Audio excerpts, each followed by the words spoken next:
افرادی که خود را روشن فکر می‌دانند و به دین اسلام تهمت می‌زنند، معمولاً از دو منظر قابل بررسی هستند.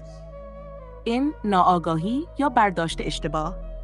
بسیاری از این افراد اطلاعات ناقص یا سطحی درباره اسلام دارند و ممکن است به جای مطالعه منابع معتبر بر اساس شنیده‌ها یا پیش‌داوری‌ها قضاوت کنند. این ناآگاهی باعث می‌شود که به اشتباه مسائل فرهنگی یا تاریخی خاص را به اسلام نسبت دهند. 2.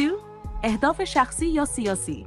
گاهی اوقات این نوع رفتارها نتیجه اهداف سیاسی، اقتصادی یا اجتماعی است. برخی برای رسیدن به منافع شخصی یا تقویت گفتمان خاصی تلاش می‌کنند چهره اسلام را مخدوش کنند. چگونه پاسخ دهیم؟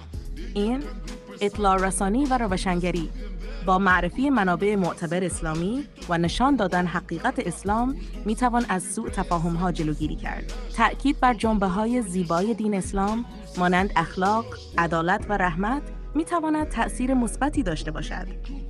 2. اجتناب از درگیری. به جای بحث‌های احساسی با آرامش و منطق وارد گفتگو شود. رفتار خود مسلمانان بهترین تبلیغ برای دین است. 3. تقویت آگاهی خود. با مطالعه عمیق‌تر در مورد دین اسلام، پاسخ به شبهات را یاد بگیرید. قرآن، حدیث و منابع تاریخی را به طور دقیق بشناسید.